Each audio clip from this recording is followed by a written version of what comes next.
नेते इम्तियाज जलील यांनी पुन्हा एकदा महाराष्ट्र हिरवा करण्याची भाषा केलेली आहे. काल मुंबईत ते गेले होते. महाराष्ट्र छत्रपती शिवरायांचा आहे. महाराष्ट्र संत तुकारामांचा आहे, संत ज्ञानेश्वराचा आहे, चोखोबाचा आहे, नामदेव महाराजांचा आहे, बहिणाबाईचा आहे. त्यामुळं महाराष्ट्र हिरवा ते कोणत्या अर्थानं बोलले मला माहिती नाही. पण हा महाराष्ट्र अशी भगवी पताका आज नाही, वर्षानुवर्ष खांद्यावर घेऊन हा महाराष्ट्र सातत्यानं भगवी पताका खांद्यावर घेऊन त्याच विचाराचा राहिला आहे. त्यामुळे मला असं वाटतं अशा बोलण्याला काही अर्थ नाही आणि अशा बोलण्याला उत्तर द्यायची आवश्यकता नाही. बरं, एकनाथ शिंदेंनी सरन्यायाधीशांचा सत्कार केल्याचा फोटो संजय राऊतांनी ट्विट केला. धनुष्यबाण आणि घड्याळाचा निकाल लागला. न्याय देवतेंना क्षमा कर. सरन्यायाधीश सूर्यकांत यांच्या सत्कारावरून संजय राऊतांनी ही खोचक टोला लावला. योग्य, तो खोचक नाही, योग्य टोला आहे.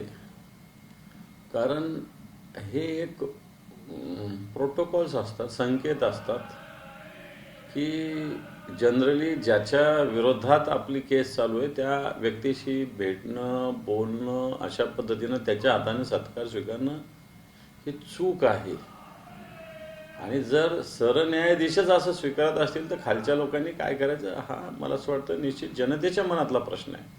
ठीक आहे, असं सत्कार केल्याने न्यायावर काही परिणाम होईल न होईल हा स्वतंत्र विषय आहे, पण तो जनतेच्या मनात शंकेला या माध्यमातून वाव निर्माण होत असतो.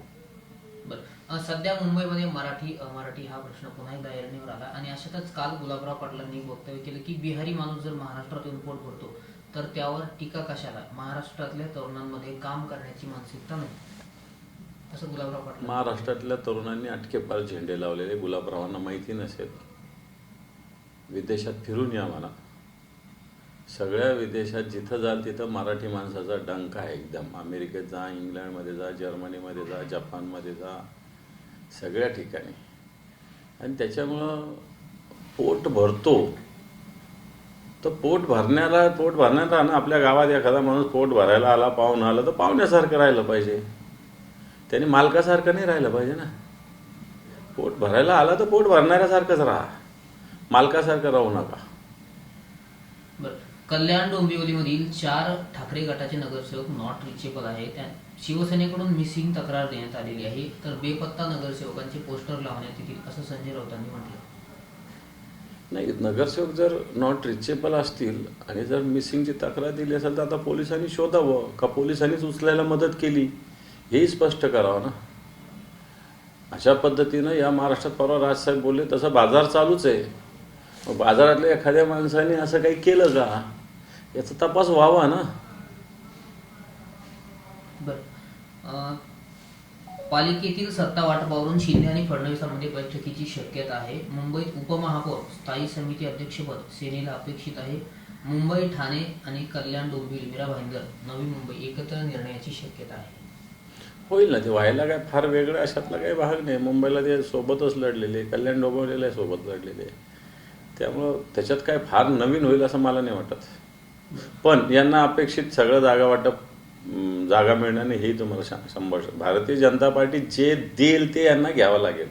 यांच्या मनावर काही चालणार नाही. यांच्यामुळे भारतीय जनता पार्टीचं कुठं चालत नाहीये. बरं, रवींद्र चव्हाणांना धडा शिकवण्यासाठीच मनसेने कल्याण डोंबिवली शिंदेच्या शिवसेनेला पाठिंबा दिला आहे. यामध्ये विकास हा मुद्दा येतो कुठे सामनात, असं राजू पाटलांनी म्हटले रोखोकमध्ये. ठीक आहे, तिथली लोकल जी भूमिका असेल त्या पद्धतीने निर्णय होत असतात. आता तो त्यांचा स्वतंत्र विषय आहे. मला असं वाटतं मी त्याच्यावर बोलणं योग्य नाही होणार. संजय राऊत साहेब त्याच्यावर बोललेले आहेत.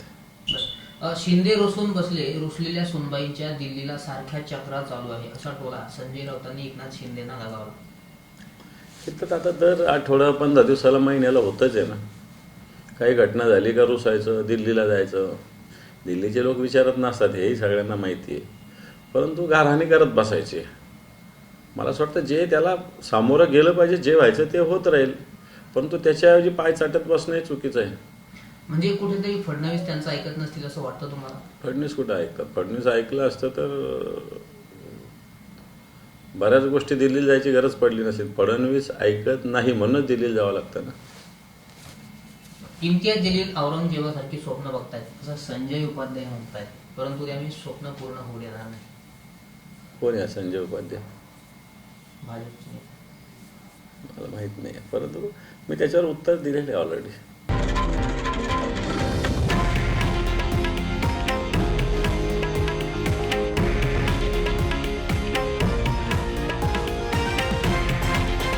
हे आहे देशातील नंबर 1 न्यूज नेटवर्क आणि आपण पाहत आहात TV9 मराठी, एकमेव.